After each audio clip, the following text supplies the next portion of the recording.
Korpala melakukan penelusuran Sungai Uabu atau orang biasa sebut Sungai Talo Melito, dimulai dari muara sungai. Dan setelah kami sampai di muara sungai, begitu banyak permasalahan yang terjadi di daerah muara Sungai Uabu.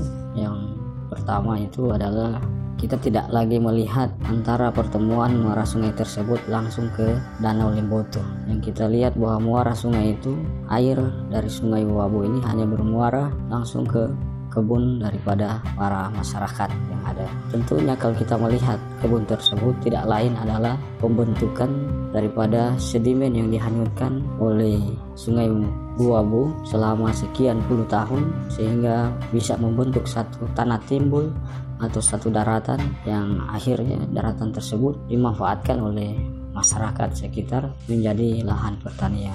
Tapi ketika itu dimanfaatkan jadi lahan pertanian, banyak masalah juga yang timbul dari si petani itu tersebut, di mana sewaktu-waktu mereka tidak bisa menduga kapan datangnya banjir yang terjadi yang bisa menggenangi area pertanian mereka, sehingga hal ini bisa mengakibatkan mereka gagal panen.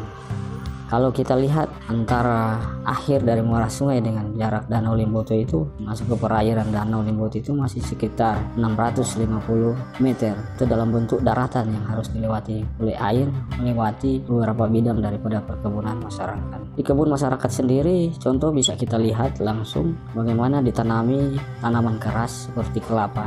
Tapi kita lihat kelapanya hampir semuanya layu. Karena apa? Karena kelapa tersebut dia mempunyai akar serabut yang tentunya tidak bisa hidup bertahan lama ketika tanah itu sudah jenuh air, sehingga pada saat musim hujan atau hujan sesaat saja air yang mengalir masuk ke daerah perkebunan untuk dimanfaatkan jadi lahan pertanian, itu tidak bisa menghasilkan seperti apa yang diinginkan oleh para petani.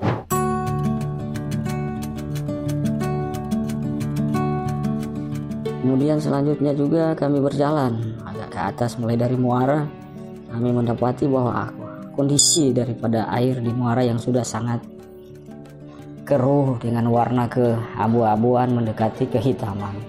Ini diakibatkan oleh ternyata di sisi kiri daripada sungai hampir sepanjang 100 meter ada lahan peternakan sapi, di mana limbah daripada peternakan sapi langsung dibuang ke sungai, sehingga limbah ini mempengaruhi kualitas air yang ada di muara sungai. Di dalam perjalanan selanjutnya, belum mendekati 200 meter dari arah muara, kami mendapati sebuah bangunan dalam bentuk tembok dinding yang begitu panjang, kurang lebih 150 meter. Itu dibangun sudah masuk di dalam wilayah daripada sungai itu sendiri, sehingga hal ini mempersempit daripada penampang daripada sungai itu untuk mengalirkan air, terutama pada waktu banjir. Bangunan ini terletak di sisi kiri, sehingga ketika terjadi banjir yang cukup besar, dia akan melimpas di sisi kanan sungai yang akan mengenangi pertanian daripada penduduk yang ada. Karena kita lihat dari muara sendiri, dasar sungai yang ada itu, lebar dasar sungai itu tidak mencapai 3 meter. Jadi sangat kecil dengan kalau kita lihat banjir yang pernah terjadi, kapasitas dari penampang sungai untuk menampung banjir tersebut. Kita naik lagi lebih ke atas, berjalan hampir 300 meter. Hati kita semakin teranyuh dan sangat terkejut ketika kita melihat sudah masuk di area pemukiman begitu banyaknya sampah yang dibuang langsung oleh masyarakat langsung ke sungai. Dan kita sempat mewawancarai salah satu penduduk apakah sudah lama melakukan pembuangan daripada sampah-sampah limbah rumah tangga ke sungai, dan mereka sempat kita wawancari, bisa kita dengar dalam wawancara yang kami laksanakan. Ibu kami dari tim KPS Korpala Gorontalo. Jadi dalam hal ini orang mengambil sampel survei sungai sampai di kawasan Basecamp Korpala. Oke, terkait masalah soal sampah, apa permasalahan yang ada di sini, terus kenapa bisa ada sampah di bawah? Semua pemukiman sini. Jadi untuk seluruh pemukiman yang ada di sini, buangnya di sini. Nah, dari pemerintah desa sendiri atau pemerintah kelurahan tidak pernah menyediakan media tempat sampah atau terus nanti dilanjutkan ke TPA, tidak ada ya. Jadi ini sudah sekitar berapa tahun seperti ini? Selama Tunggu banjir kasih bersih full. Sekitar berapa? kecuali kalau sore kan makan. Jadi memang sejak dari kecil memang sebegini posisi ya. Ibu sendiri seberapa tahun? Oh, dari kecil di sini. Nah, jadi sekitar 20 tahunan ya kondisi sungai dan keadaannya seperti ini.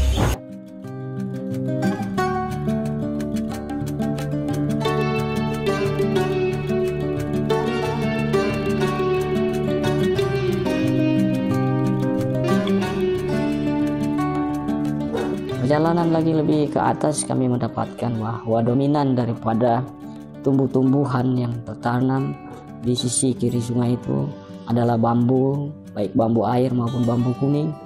Nah, ini salah satu mungkin ditanam oleh masyarakat terdahulu bagaimana untuk memperkuat daripada tebing sungai agar tidak longsor, mudah longsor dan mudah tergerus.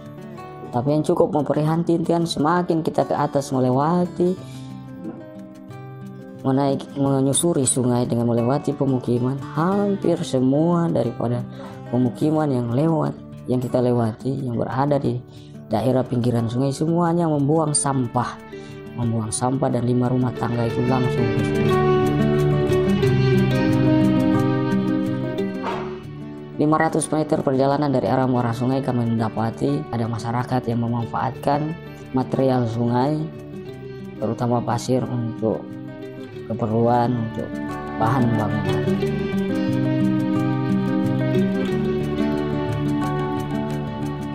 Selanjutnya, akibat pemanfaatan sedimentasi yang berlebihan juga berpengaruh pada struktur bangunan yang ada. Contoh kita dapati di jembatan Hutuo yang kita dapati bahwa dasar sungai sudah mulai terkikis, sudah mendekati daripada batas daripada pondasi daripada jembatan.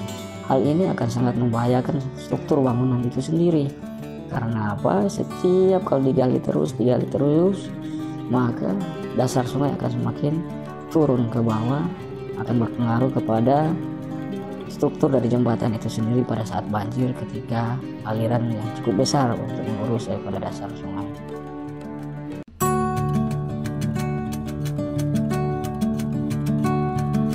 Selanjutnya kita melakukan penelusuran, ada beberapa tumbuhan ternyata di sisi kiri kanan sungai yang bisa kita manfaatkan untuk menjadi obat herbal. Pertama kita bisa dapat tumis kucing, kita bisa dapat rumput macan yang sebagaimana kalau orang dulu ini bisa memanfaatkan untuk obat penyakit dalam atau obat penyakit kulit gatal-gatal. Mungkin ini bisa diolah lebih lanjut karena pertumbuhannya cukup padat dan sangat banyak berada di daerah sisi kiri daripada sungai tersebut.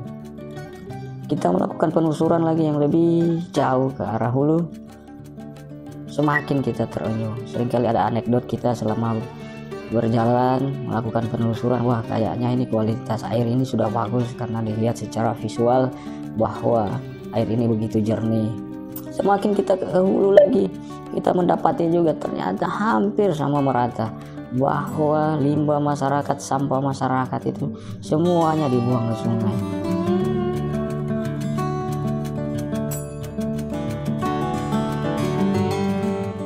Di bagian hulu kita mulai sudah agak senang hatinya karena kondisi alam daripada sungai sudah tertata dengan baik.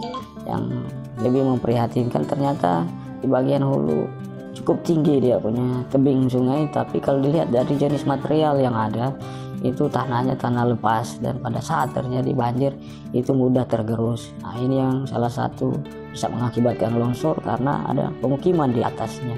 Ini juga harus mendapat perhatian yang lebih dari teman-teman yang punya kapasitas untuk melakukan penanganan proteksi terhadap tebing sungai yang ada sehingga jangan terjadi longsor, rumah penduduk tidak jatuh dan terbawa oleh arus air ke depan.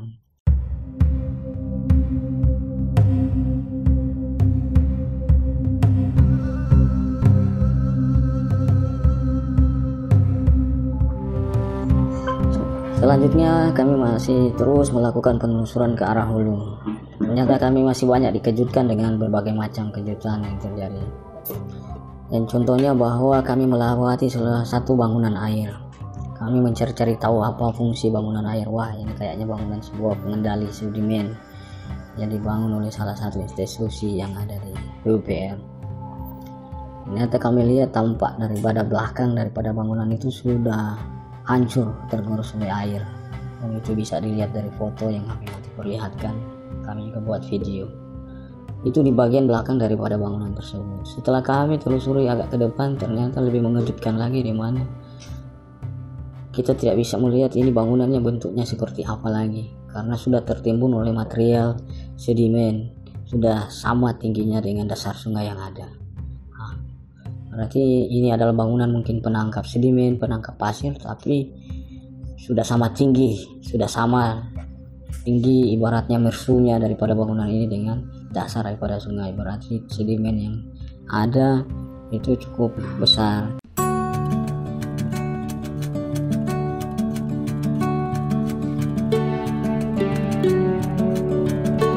Jadi itu yang kami dapati sampai pada mendekati arah Gorontalo atau Ring Road. Nah, itu kami dapati aliran sudah semakin bagus, semua kondisi daripada morfologi sungai sudah tidak tertata lagi, penampang sungai sudah tidak beraturan lagi karena sudah full dengan sedimentasi. Kemudian karena sudah menjadi daratan banyak digunakan oleh masyarakat, mungkin sudah dikapling menjadi salah satu lahan miliknya, sehingga mereka membuat pagar sampai dengan di pinggir sungai.